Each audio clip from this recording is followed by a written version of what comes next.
correct, and may be made available to the community later? You are correct. It will be recorded and available as soon as possible. Yes. Okay. All right, well, thank you. All right, so in the interest of time, we'll get started. Let me introduce myself first. I'm Ramiro Salazar, Director of the San Antonio Public Library.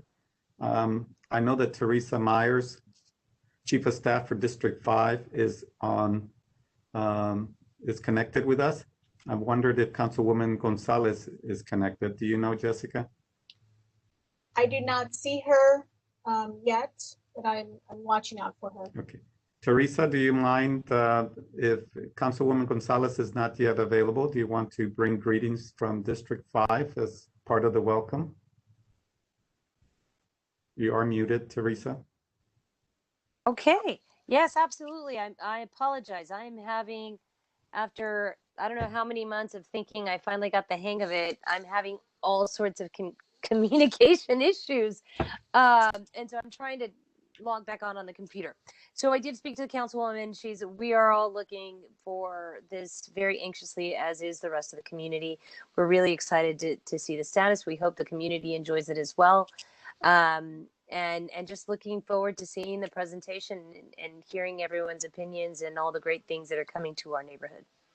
So thank you very much for all those who work so hard on behalf of the library, also on behalf of the community and all the input in the meetings that they attended. And welcome to the community. I hope you guys enjoy it, and I can't wait to see the completed efforts. Thank you, Teresa. So continued with introductions, I'd like to introduce several participants. Oh, there you are. We have a board member who represents District 5, Lupe Ochoa. Welcome, Lupe. Jessica, do we have any other board members that I need to recognize at this time? No, sir. No? Okay. I do want to acknowledge and recognize the amigos of the Memorial Branch Library for the continued support. They've been very active in supporting the Memorial Branch Library. So any members that are participating in this session, I want to express my gratitude and thank you for your continued support. I also want to recognize Ms. Velma Peña, President of the Westside Neighborhood Associations Coalition, for continuing to be an advocate for the projects in District 5, both the Memorial Branch Library and Las Palmas Branch Library. Later in the presentation, I will provide an update on the Las Palmas project. This presentation this evening is to give the community an update on the Memorial Branch Library renovation project. I also want to recognize members of the library team. We have Kathy Donnellan, Assistant Library Director for Support Services. Dale McNeil, who is Assistant Director for Public Services and will be speaking later in the program regarding interim services and voting, while the Memorial Branch Library is closed for renovation. Elma Nieto Rodriguez, who is our Public Services Administrator and oversees several branch libraries, including Memorial Branch Library. And we have Maria Gonzalez, who's the branch manager of the Memorial Branch Library, who will be leading the team that will be serving the community when we reopen with a brand new, well, to me, it will appear like a brand new building because it will undergo some significant renovations, the Memorial Branch Library, that is. So again, I want to recognize Maria Gonzalez, who is eager to get this renovation going so that we can serve the community in a brand new space. And so with that, I'll continue down the agenda. So next slide. So we do, because this is a virtual meeting, when we get to the Q&A, there's a process. And Jessica, will you please explain how this process works to entertain questions after we're done with the presentation? Yes, sir. And I will also acknowledge Councilwoman Gonzalez has just joined the meeting. Welcome, Councilwoman Gonzalez. At this time, I can pause. If you wish to make any comments, you may. It looks like her audio is just getting connected. Okay. Well, let's continue with how to ask a question, and then I'll get back to Councilwoman Gonzalez. Jessica, will you explain? We have 3 ways to ask a question. The first is using the WebEx feature of Q&A in the meeting. And there's a picture to your right that shows the dialog box that you can type in a question. The second way is to email library.director@sanantonio.gov with your question. We have staff members monitoring that email, and we will have that question available for the Q&A session. And your third option is to call 210-207-2595 to ask your question. We have a staff member ready to receive phone calls, and you can ask your question through that method as well. Thank you, Jessica. So Councilwoman Gonzalez, can you hear me? Okay, I don't think she can hear me. Yes, she can. Go to the next slide, Jessica. She's having audio problems. When you're ready, Councilwoman Gonzalez, you can just jump in. We'll continue with the agenda, okay? Very good. All right, so this evening, I would like to provide, before we, as part of the program, I'd like to provide a project overview for the Memorial Branch Library. As you may recall, the citizens voted in 2017 bond dollars for various projects, including the Memorial Branch, $3.3 million. We were fortunate that the San Antonio Public Library was able to obtain a gift of $25,000 to support the children's area from the Griehe Foundation. So I want to thank the foundation as well, both the Library Foundation and the Griehe Foundation. So that gives us a total project budget of $3.325 million for this project. Next slide. Continue with the project overview. So with this dollar amount, we will be able to create a new lobby, a new monument sign with a digital component to it, a new service desk, complete new finishes and fixtures, complete redo of and relocation of the meeting room, a small conference room, a dedicated teen area, a brand new and inspiring children's area, a designated technology area within the library, an adult learning area, 2 quiet study rooms to facilitate studying and short meetings or intimate meetings.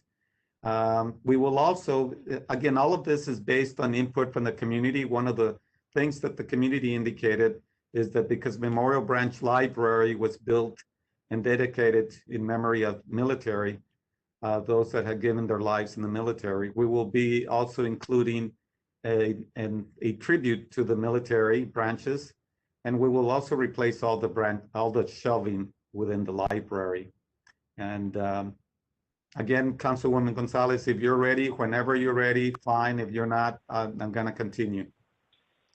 Go ahead and continue, Ramiro, and I'll chime in after you're done. Okay, next slide. So as I indicated earlier, one of the things the community requested was a large monument sign to designate where the branch library. And you also indicated you would like to have a digital component to it. So that's part of the scope for the project. Next slide. The project also includes a brand new facade, giving this building a more attractive look to instill community pride. It'll have a short expansion that will consist of the new lobby, very beautiful lobby. So again, the Memorial Branch Library will have a new look, as you can see there. Next slide. This is a new library interior. You will see those items. Jessica, I'm talking about the military, yes, acknowledgement and recognition. That's a concept that's will be fully developed later. So this is just an idea of what we are thinking about to acknowledge the military branches, for it to be part of the brand new lobby. As you can see, the lobby is very attractive. It will provide a landing space for visitors of the Memorial Branch Library, a place where they can feel that they're welcome. It will be nice and well lighted and through all those windows. So we're very excited that we'll be able to add this new space to the Memorial Branch Library. Next slide. The entire floor plan will be reconfigured to make it more user-friendly, to make it easier for people to find the various collections that we offer, the various resources, whether it's computers or whether it's print books or children's books or magazines. It'll be easier to find because they'll be reconfigured again to make it more easier to navigate. And this is just an example. You will also see some public art. We will be retaining public art as part of the design for the new renovated Memorial Branch Library. Next slide. A new service desk or checkout desk so that we can welcome you as well as facilitate the checkout of books when you leave. Next slide. So this is the new meeting room. It'll be relocated. It'll be larger. It'll have a storefront so people can see through. It'll be very flexible as well. We can use it for programming as well as for community meetings. Next slide. A new reconfigured and more attractive children's space to inspire children to read and to discover and to learn, and for parents and caretakers to engage with their children in various activities. We'll have computers for children. We'll have a collection for children, all ages of children. So it'll be more attractive. And we're excited to be offering this as part of the renovated branch library. The next slide. Also for teenagers are very important. They like to have their own space. They like to also be proud of their own space. They want, we've learned that teenagers like spaces to collaborate with other teens, to learn together, to create. So the new renovated Memorial Branch Library will have a dedicated teen space for their very own, so that they can feel like they have their own space and they can socialize and create and learn together. Next slide. So we will be commencing construction in a couple of weeks, the first week in March, and we expect the project to be completed by the fall of 2021. We don't have a specific date, but we're shooting for October. So again, that's the project overview. Next slide.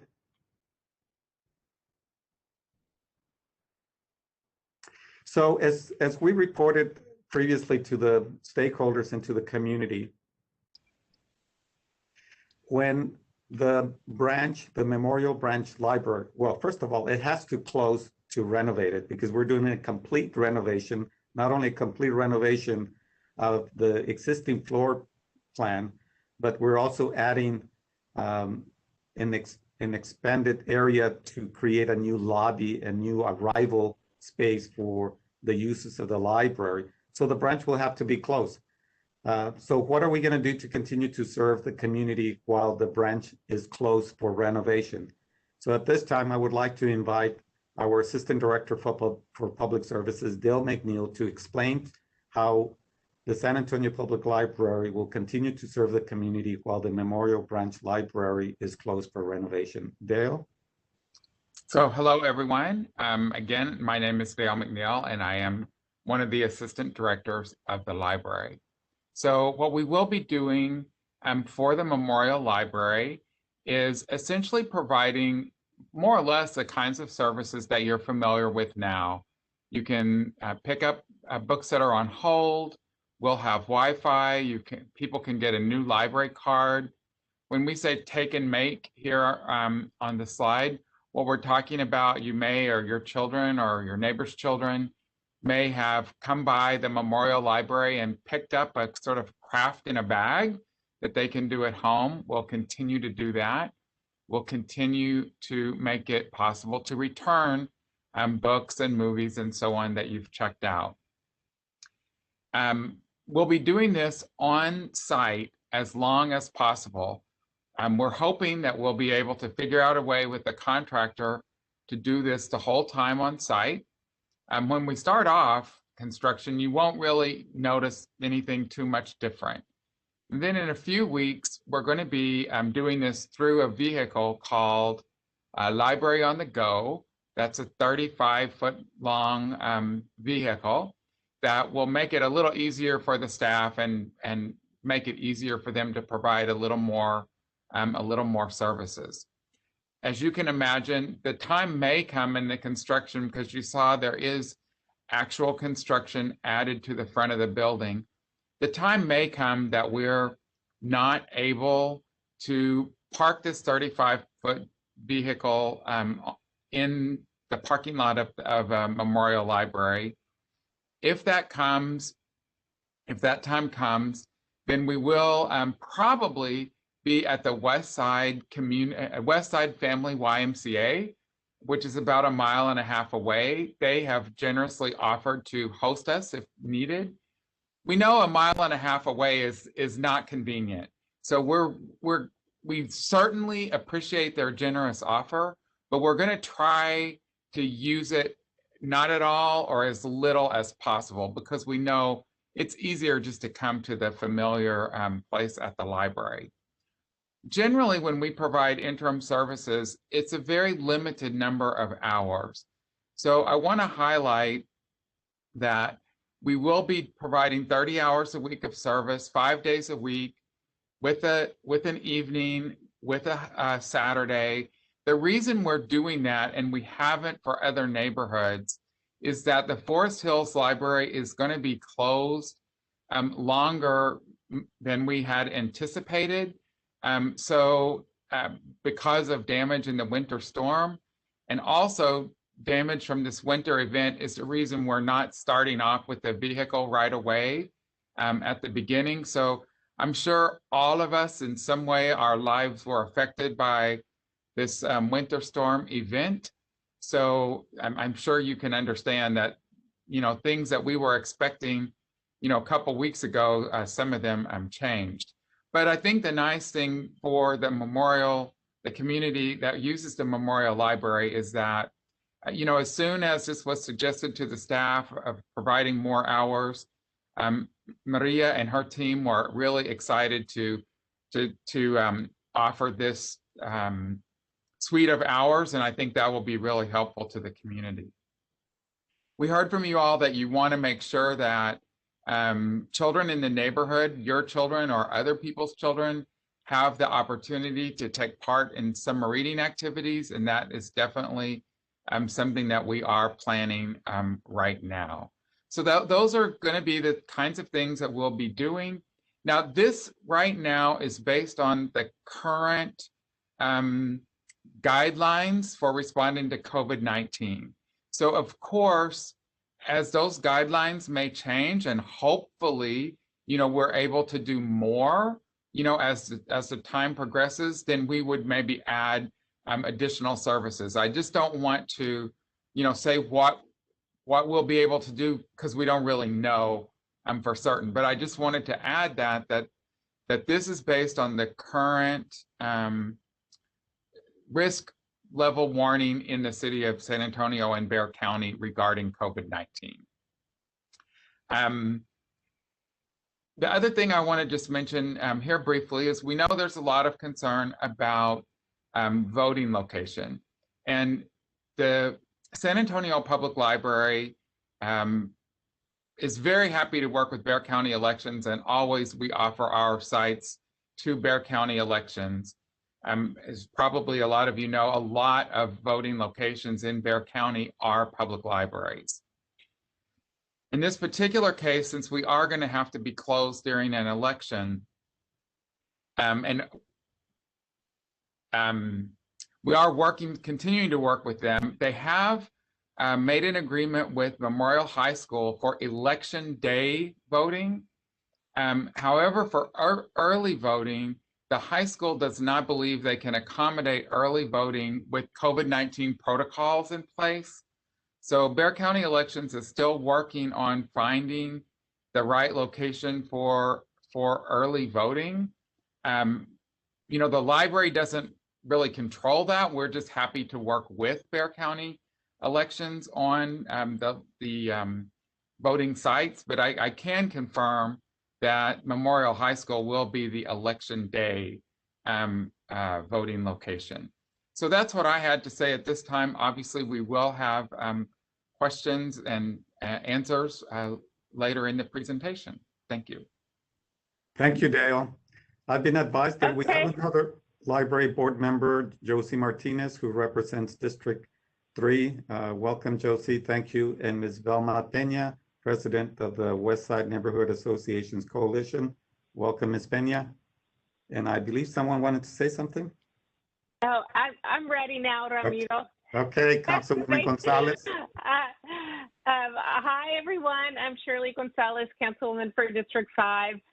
Thanks for being flexible with me this evening. And I'm glad to be able to join you guys about this very exciting library project.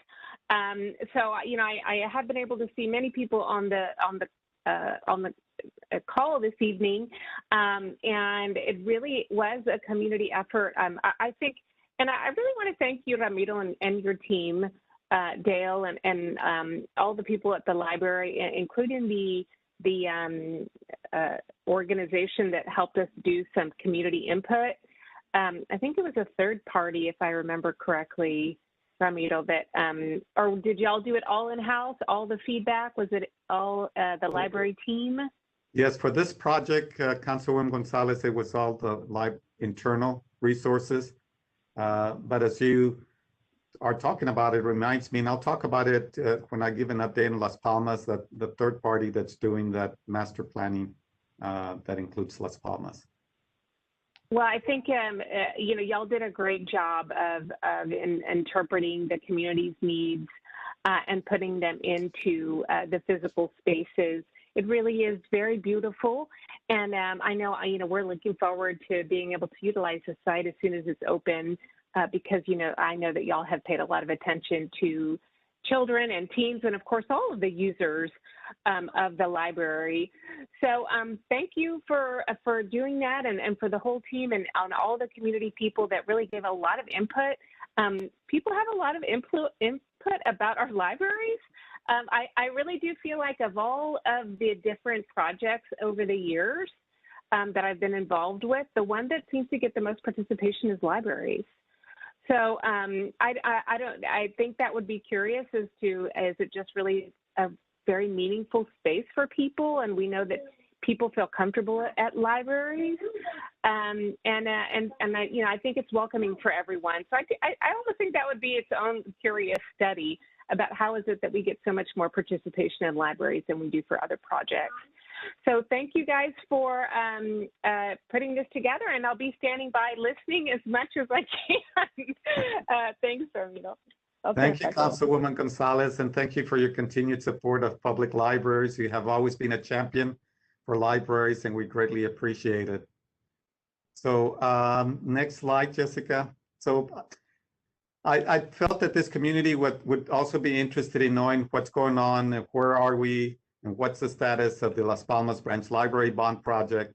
As you may recall, the 2017 bond package includes $1.7 million for Las Palmas, and then the Library Foundation was able to raise $100,000. So it makes the project $1.8 million. Currently, we're in the design phase until the fall of 2021 for Las Palmas.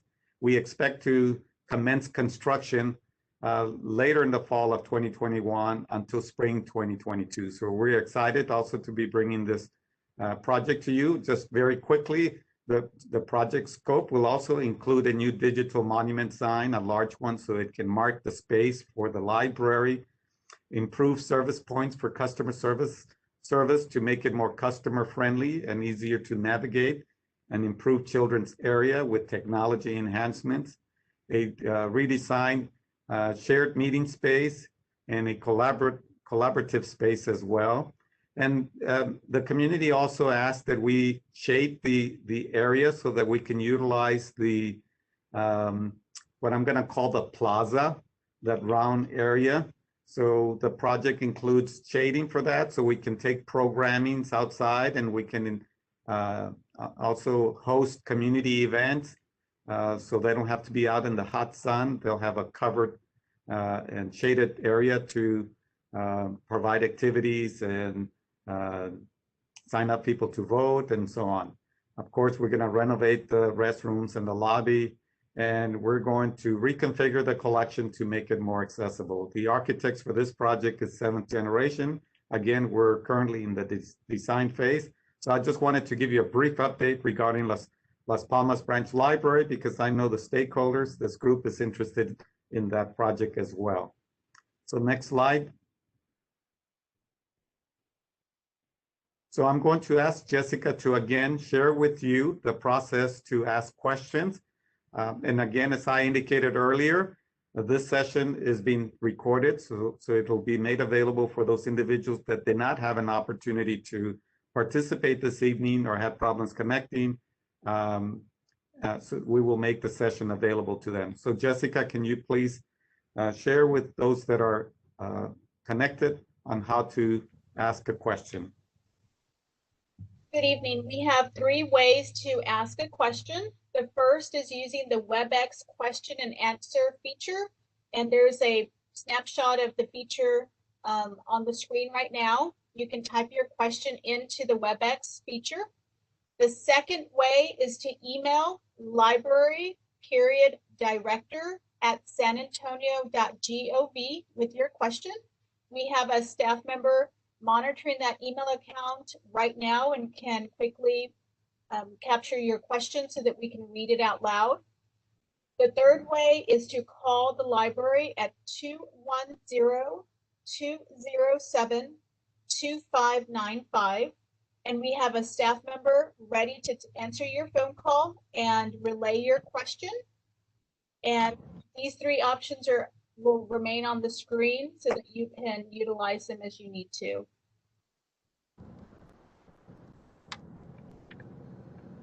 Thank you, Jessica. All right, do we have any questions? Camilo, can you hear me? Yes, is that Lupe? Oh. Yes. Well, I do want to also thank you and your team for a wonderful job that you all have done to make this such a beautiful library. And to the community, I want to thank the community for their input. It made such a difference in this process. Thank you so much. Thank you, Lupe. Jessica, do we have any questions? We have one comment from Mr. Richard Garcia, is just commentary saying that, yes, we are looking forward to our new library. Thank you. Thank you, Mr. Garcia, and hello. Well, I was very pleased that Bexar County elections were able to successfully obtain the use of the Memorial High School for regular election.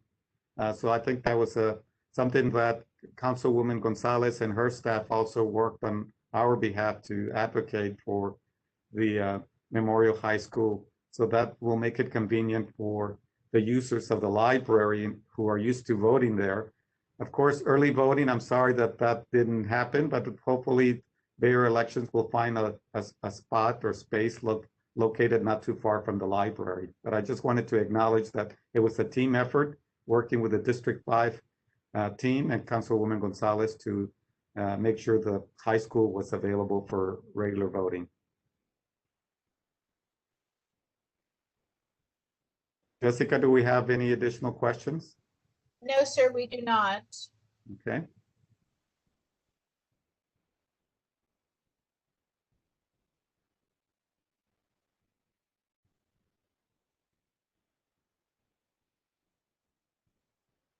We can wait a few minutes.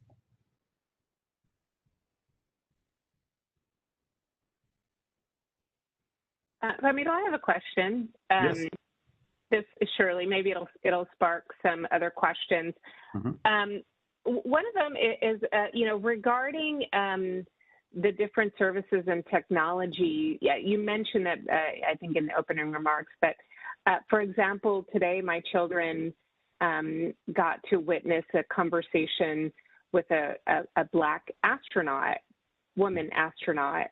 And then they had a discussion about it. Are we going to have that type of technology available that, for example, we could host different technological programming? Yes, the answer is yes. We have, as part of the integration of new technology, is uh, to have a more robust experience via video, via online programming, to bring into the library individuals such as the one that you mentioned, whether it be an author or whether it be a scientist or an astronaut, to provide the uses of the library and experience to hear and interact with such individuals. We used to call them Mondo, now I'm guessing. Dale, can you help me out, help me elaborate on the type of programming along the lines that I was just describing? Sure. So we are adding technology in the meeting room. Mira was thinking of a product called MondoPad that we probably won't use in this library, but we'll have something very similar, like a large screen TV. Certainly, one of the things our staff have gotten expert at during this last year is how to plan programs that are remote, where the program presenter is not necessarily in the library. So I'm assuming, and I believe that we will have, more of those opportunities in the future than we have had in the past. And yes, the technology will be there in the large meeting room, very much so, to support that kind of programming. Thank you, Dale.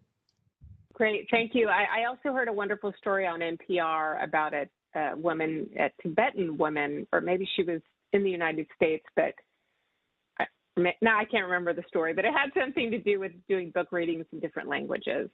And I thought that, and that was through one of the library systems. So I thought that was a really great experience for people. So hopefully we can do that type of, or who knows, maybe they broadcast straight from ours, Ramiro, and we have beautiful book readings from some of our local art authors and can read program. And do we have the capacity to go either way?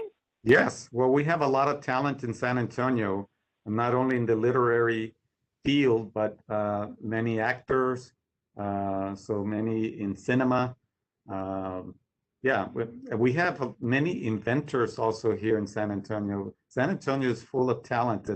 It's from my perspective, one of the best kept secrets. So perhaps I've just thought of an idea of a series of sharing with the community all those, I was going to say hidden gems, but those individuals that are kind of a secret, and their contributions to society, to the community, to various fields, whether it's literary, whether it's cinema, whether it's drama, whether it's science, or whether it's medical. Yeah, I'd like that idea of having something like that to share with the community. And with online programming, Councilwoman Gonzalez, we learn in January, we have this program called the Holocaust Learn and Remember, which uses the Holocaust. One, we honor and remember all the millions of people that were murdered as part of the Holocaust, and we use that to remind us to be tolerant and to practice inclusion and to value our differences. What we learned this year, we had higher number of participants because it was all virtual, but we also had folks that tuned in from outside the United States as well for the programming that we offered. So our reach has been extended through the online programming. And as Dale indicated, our staff learned quickly new skill sets to develop programs for online. I was watching a few of them that were in YouTube, From the Shelf, I think it was called, where we have various employees talking about books in our collections that they're recommending. So yes, our reach is really getting larger, Councilwoman Gonzalez. We do have 3 questions that have come Okay. in. The first question is, when the project is complete, will there be a grand opening in order to celebrate the completion of the project? I'm hopeful that we will.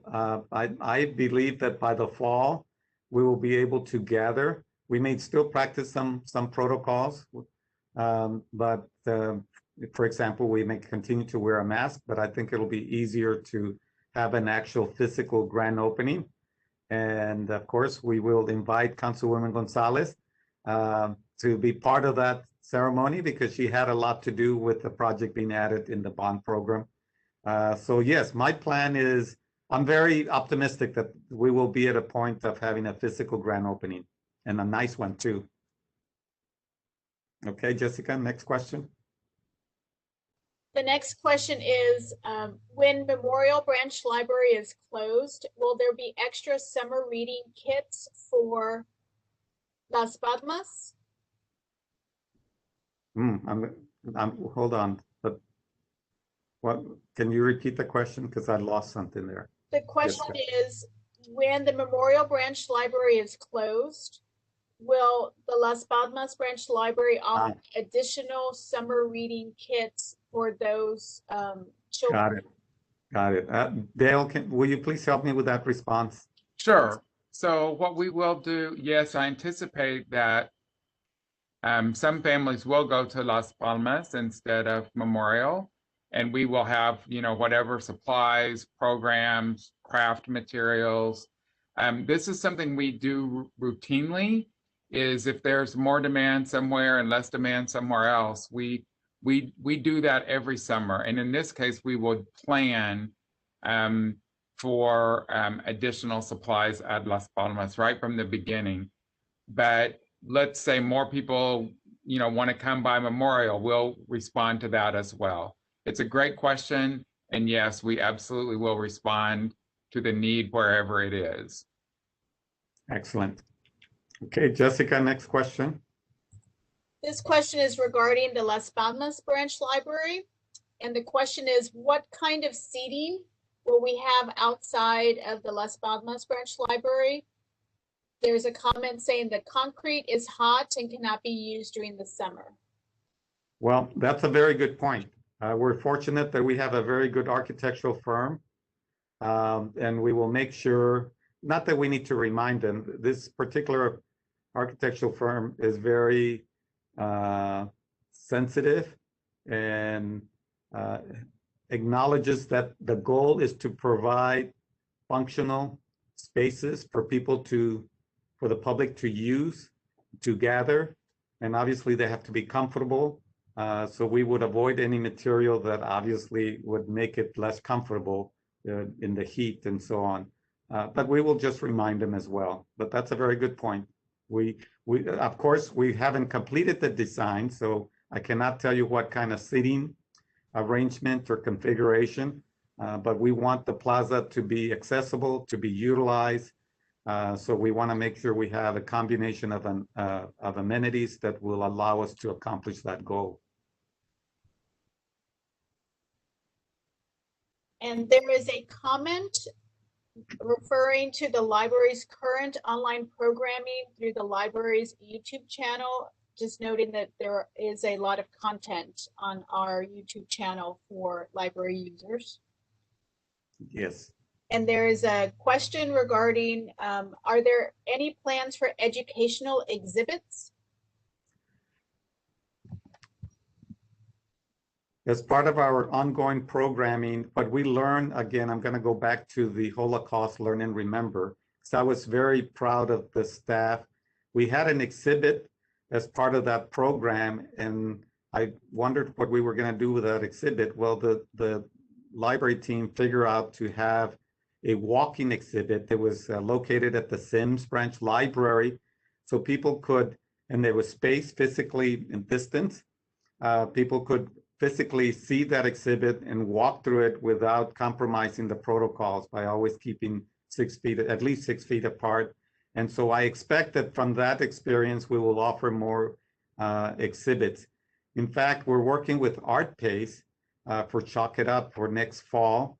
And we're talking about those kinds of experiences where the public will be able to experience art and at the same time be protected from COVID by having appropriate protocols.